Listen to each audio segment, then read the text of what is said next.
Welcome to Let the Quran Speak. In this episode, we're going to answer all of your questions. During Ramadan, we received a lot of questions and we weren't able to answer them. So here it is now, Dr. Shabir, a special episode with just people's questions. Yeah. So here's a question from a viewer. As a Sunni Muslim, I've always learned that Sunnis have 4 branches: Hanafi, Hanbali, Shafi, and Maliki. Where does Wahhabism and Salafism come from? And are they actually part of Sunni Islam or recognized by the Hanafi, Hanbali, Shafi'i, Maliki school to be part of Sunni Islam? What is the aqidah of Wahhabism and Salafism? It's a very good question. Okay, perhaps a good place to start is with the term Salafi, not as a technical term referring to a particular, say, following or trend within the Muslim faith, as known today, as a particular distinctive movement. But let's think of just the idea of Salafis. It's an Arabic term. Yeah, it's an Arabic term. And Salaf in Arabic means like those who have gone before. So Salafi means one who is connected to that, or one who is looking forward to that kind of faith and practice that was known in the earliest generations of Islam. It's almost like our Christian friends say, they want the apostolic faith. Mm-hmm. So, they want the faith that is connected to the apostles of Jesus, those whom Jesus had sent out himself, or the disciples of Jesus. So in a similar way, among Muslims, there is the idea that we want to get that original faith from the earliest generation. So that in a broad way means a kind of Salafi type of following. We want to follow the Salaf. Mm-hmm. Now, how do Muslims generally try to follow the Salaf? Well, the questioner mentioned the 4 schools of Islamic jurisprudence. And those 4 schools go back, the eponyms of those 4 schools were persons who lived in the 2nd century of Islam. So Abu Hanifa, Malik, Shafi, and Ahmad bin Hanbal. Mm-hmm. And so this is very early. There are people earlier than them, but these came to be known for their systematic thinking and, of course, the proliferation of their teachings through their many students who were naturally schooled well, and then they taught others. So these became major trends and streams and branches within, or you can say currents within Muslim thinking and practice. Mm-hmm. So these are widespread, but they were not the only ones. These are the ones that became more prominent. But there are others who have been in early history, and there are others that have survived up until this day. For example, the Abadiya, that is known in Oman. Mm-hmm. So all of these are looking forward and looking back to the early practice of the Muslims. I believe Now, Salafis refer to a hadith, right?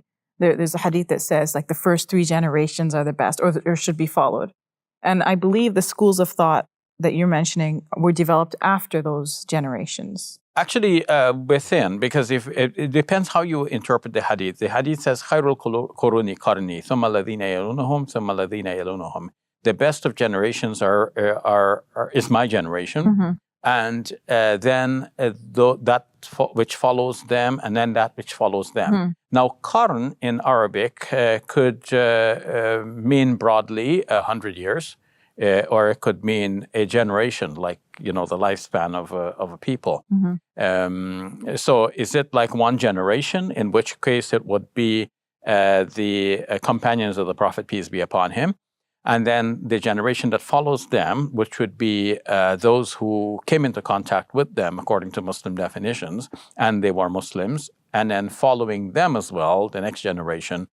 So the technical terms for them would be Sahaba, and then Tabi'i, the one who follows the Sahaba, and then the Taba'a Tabi'i, the follower of the follower of the Sahaba, right? So these schools go back to this early period. At least Abu Hanifa is said to be a tabi'i, the follower of the follower. And some might even want to classify him as a tabi'i as well, but this is more doubtful. Mm-hmm. But the school of thought developed afterwards, right? Yeah, the school of thought developed it took some afterwards. Time to develop. But then if you take a more broad definition of qarn, meaning 100 years, then this all developed in the first 300 years of Islam. So within that first 300 years of Islam, all of these developments have been encapsulated in various writings, in books of Islamic jurisprudence, in books of biography of the Prophet, peace be upon him, in books of commentary on the Quran. So what emerged among Muslims almost widespread is to look back to the earlier generations. So all Muslims do that then? All Muslims, in a way, do that. You can have some modern movements that say we want to break free of all of that, but generally the Muslims are content with looking back to the earliest generations. Now, there was a man by the name of Muhammad bin Abdul Wahhab in Saudi Arabia who lived from the year 1703 to 1792. So in the 18th century, he developed a movement in which he was emphasizing following the Salaf, and he made a pact with the ruling house of Saud in Saudi Arabia at the time. Well, it will come to be known as Saudi Arabia from the name of the House of Saud. But his pact with them was almost like, you run the government and I will look after the religious dictates. And the two will be almost separate, but, symbiotically related. So that movement became very well entrenched in Saudi Arabia. And that comes to be known to a large extent as the Salafi movement today. And now that Salafi movement then, in its particular modern shape, is quite recent. Because Wahhabism and Muhammad bin Abdul Wahhab, he lived in the 18th century. Yes. And Salafism developed in, I believe, the 20th century. So that's quite a leap as a movement, Yes, and part of the reason for that is that the establishment of the University of Medina, in which the students were being schooled from all around the globe, and they were schooled in that particular ideology of Muhammad ibn Abdul Wahhab and other thinkers besides him as well. As I said, Salafi, the idea of following the Salaf, this is widespread among Muslims. But it received a particular emphasis under the teachings of Muhammad ibn Abdul Wahhab and others like him. And eventually that became the teaching that was delivered in the University of Medina and that students took to many parts of the world. So we noticed within the last 50 years or so, in the 1970s and onwards, students coming out of the University of Medina taking these teachings to various parts of the world and popularizing it, and this is what is known. And I believe the Saudi government also was funding organizations in North America as well. Yes, and this was partly in the interest of the stability of their government, because the major strand within that Salafi movement teaches that so long as the government is establishing prayers, you respect the government and you do not seek to undermine the government. And if you need to have any advice for them, you advise them privately, but there should be no public criticism of the government. So this was well suited to the interests of that government. So naturally, they funded this kind of movement. So Dr. Shabir, maybe we can talk about what are the defining features of Salafism in terms of its thinking and ideology?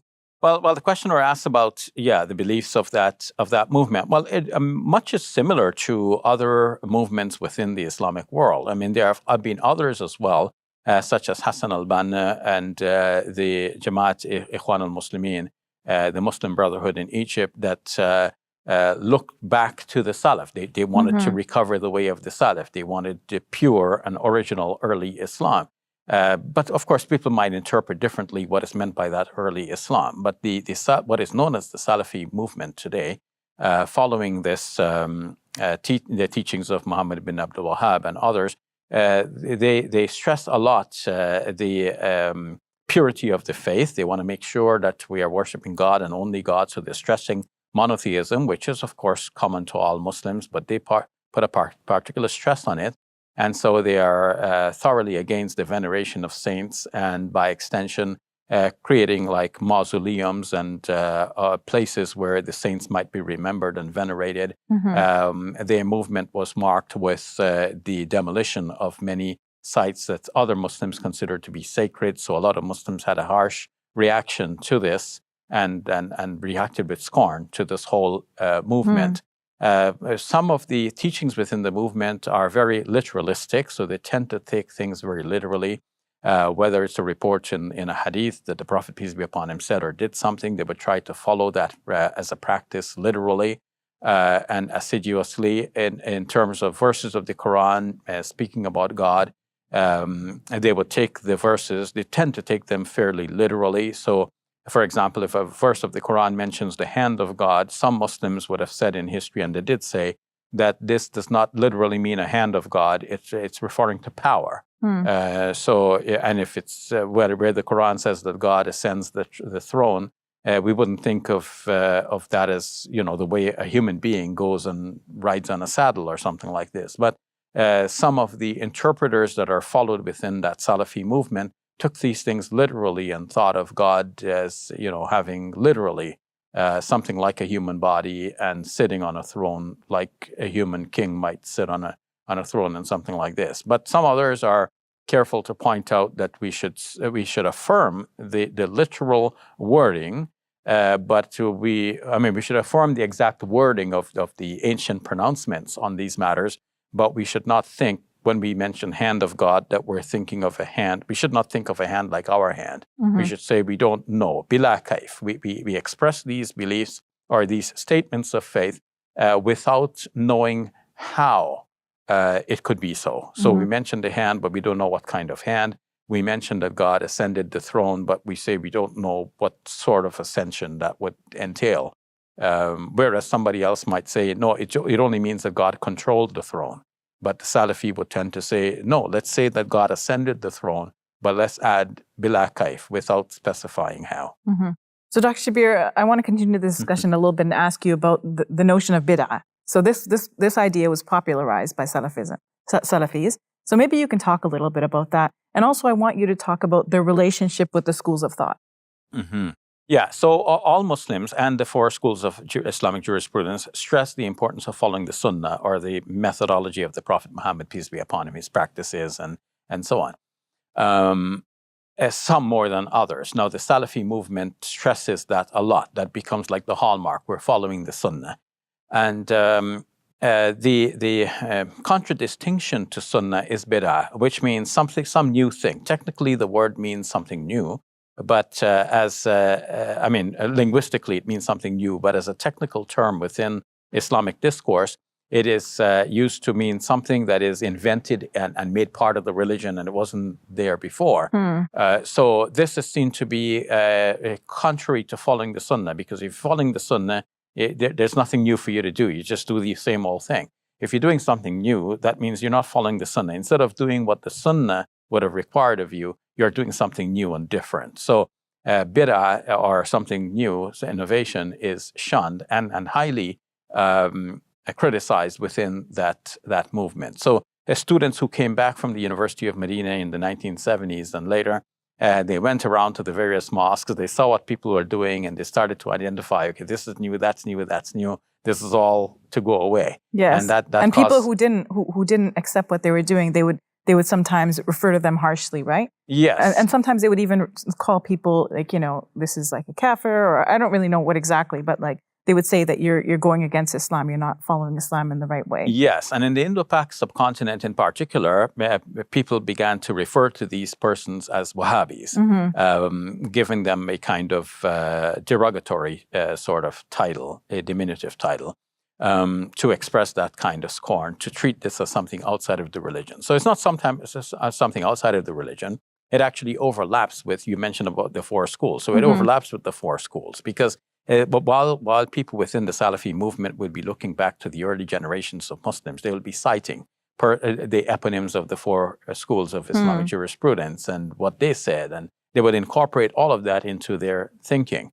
But I believe they look at the hadith. They think the hadith is paramount, right? Yeah. And then they have their own scholars, which they refer to, right? And who they hold very dear, who they rely on to interpret these hadith, and then to come up with rulings on the basis of those hadith. Yes. And not only to interpret, but also to evaluate the genuineness of the hadith. So most notable among such scholars was Sheikh Nasiruddin al-Albani, who took hadiths literally. And he is the most well-known among those who will authenticate the hadith. That's a term for it, meaning that he will take a hadith either in Sahih al-Bukhari or one of the classical books of hadith collections, And then he would weigh them one by one, looking into the chains of narrators. And because he followed that literalistic type of way of thinking, a hadith which may not make sense to us in scientific terms, he might tend to treat that as being authentic, so long as he can see that there is a known chain of narrators who are respected persons in our history who have transmitted this hadith from one person to another without break. And so that movement tends to follow these hadiths, which may not be very scientific and which may have this kind of stamp of authenticity from their known scholars. And then the hadiths will be further interpreted within that literalistic school, which does not does not subject the narratives to much scrutiny in terms of reason, and would just follow them literally. And of course, in modern times, the school has taken a hit because some of the 9/11 Salafism has taken yes, a hit, yeah. Salafism has taken a hit because some of the 9/11 hijackers are thought to have belonged to that movement and following. Of course, many Salafis are also quietists, so they don't, as you mentioned earlier. Yes. So that's another.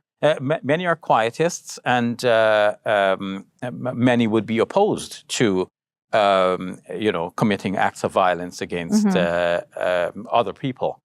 So, Dr. Shabir, what's your final evaluation of the Salafi movement? Was it a good thing? Was it a bad thing?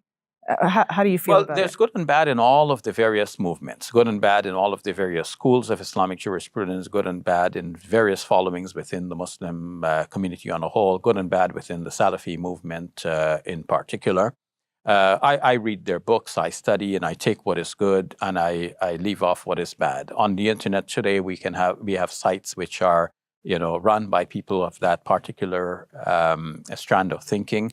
I refer to some of these sites sometimes. I study their fatwas and their rulings. I see where they get their information from. And a lot of times, if I want to find a hadith, I go to a particular Salafi site, which I know will definitely mention the hadith on a subject, if the hadith exists. And not only that, but they will give us some evaluation of the hadith. So I'll see how the hadith is evaluated from the particular lens of the Salafi movement. But of course, I will draw my own conclusions at the end, and sometimes my conclusions will align with theirs. But in any case, I learn from a wide variety of movements. And I think Muslims should generally keep a sort of open mind and take what is good from the various movements, combine the best of all the worlds.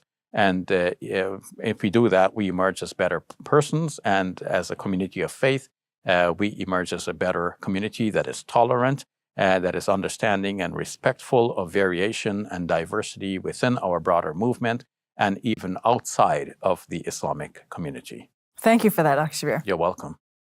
On behalf of Let the Quran Speak, I want to say thank you for supporting us. Please continue to support us this Ramadan. May God bless you and your loved ones with the very best always, and may you draw ever closer to God this Ramadan.